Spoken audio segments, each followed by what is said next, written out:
এই বসাতে আমি প্রচন্ড রকম খুশি হয়েছিলাম যে না, বাংলাদেশের ভিতরে লিভিং লিজেন্ড যদি একজন থাকতে হয় উনি আছে, ইউনূস সাহেব। তো উনি পৃথিবীর মধ্যে 100 জন ব্যক্তির মধ্যে সে একজন।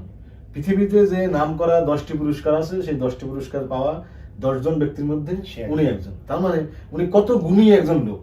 তো এই গুণী একজন লোক উনি আবার আমাদের দেশের নাগরিক। এখন ওই গুণী একজন ব্যক্তিকে আমরা আমাদের দেশ শাসন করার জন্য, মানে আমার নিজের দায়িত্ব, আমার যে রাজনৈতিক বা আমার নাগরিক যে দায়িত্ব, এই দায়িত্বটা আমি তার উপরে অর্পণ করে দিলাম।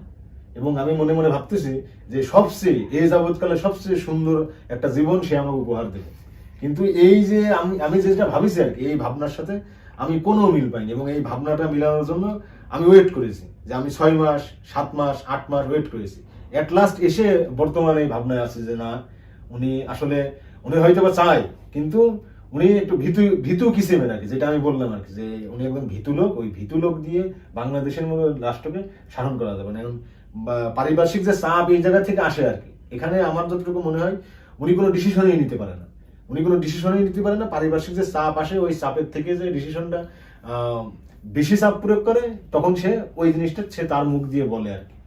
তাছাড়া যে ওইটা সে নিজে ডিসিশন নিচ্ছে, বিষয়টা এমনও না হইতে পারে আর কি, যার কারণে দেশটার আর কি এই অবস্থা। কিন্তু অতীতে যে ফখরুদ্দিন সরকারকে দেখেছি, যারা মানে যে ওই সরকারের আমলে ফখরুদ্দিন যখন তত্ত্বাবধায়ক সরকারের জন্য যাই আর কি, সে যেভাবেই ক্ষমতায় থাকুক না কেন, সে যেই কাজগুলা করেছে, আজনকে জেলে দিয়েছে যারা দুর্নীতিগ্রস্ত, যেটা করা ওই সময়ের স্মৃতিতে তুমি স্মৃতিচারণ করো আর কি, তুমি দেখতে পারবা। মানে আমি স্মৃতিচারণ করলে আমার মনে আছে যে একটা জিনিসেরই সমস্যা সৃষ্টি হয়েছিল ওই সময়, দ্রব্য মূল্যের ঊর্ধ্বগতি।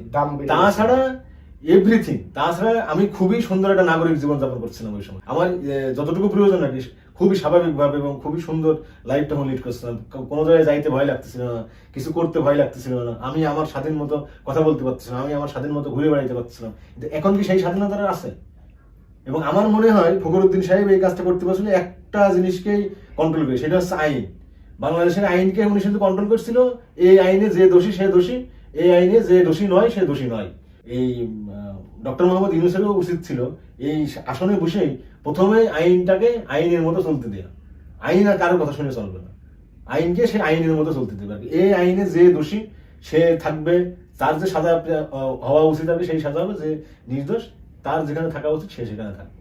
এইভাবে আইনটা পরিচালনা করতে। কিন্তু এখানে দেখো, বাংলাদেশে বর্তমানে যে সমস্যাগুলো হচ্ছে, এই সমস্যাগুলোর কারণ হচ্ছে একটাই, এখানে কেউ মানে আইনের যে শাসন আর কি, এই আইনের শাসনটা চলতেছে না। এই আইনের শাসনটা না চলাতে বাংলাদেশে বর্তমান এত অরাজকতা চলতেছে।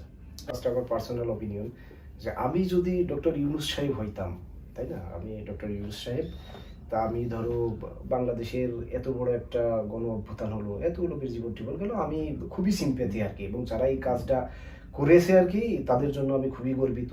এবং এই রকম একটা অবস্থায় এসে দেশ পরিচালনা করার দায়িত্বের জন্য আমাকে যখন ডাকা হচ্ছে, আমি নিজেও খুবই গর্বিত ছিলাম।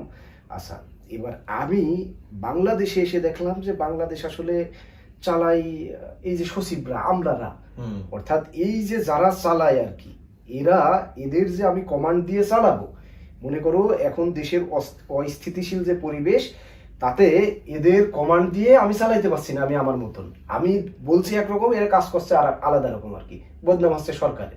অর্থাৎ এর মধ্যে, এবং এটা কেন হচ্ছে, কারণ হচ্ছে এই যে এতগুলা আমলারা, এই আমলারাই কিন্তু আওয়ামী লীগের সরকারের সময় আওয়ামী লীগের এই যে অবৈধভাবে টিকে থাকতে সহায়তা করেছে। এরা তো সুবিধাভোগী। এখন এরা ধরো ব্যক্তিগত ভাবেও চাচ্ছে আর কি, যে না এই সরকার খারাপ অবস্থায় থাকুক, দেশের বদনাম হোক আর কি। যে কারণে ইউনূস সাহেব যখন আমি দেখছি যে না, আমি আমলাদেরকে একরকম বলছি, আমলারা কষ্টে আর একরকম, এই জায়গায় আমার শাসন ঠিক মতো আমি করতেই পারছি না। সেকেন্ড আর একটা ব্যাপার দেখো, এই জায়গায় বড় বড় যে রাজনৈতিক দলগুলো আছে, ধরো জামাত একরকম চাচ্ছে, বিএনপি একরকম চাচ্ছে, ওই আলাদা আর একটা দল জাসদ আর একরকম চাচ্ছে, সবাই আলাদা আলাদা ভাবে আলাদা আলাদা রকম চাচ্ছে।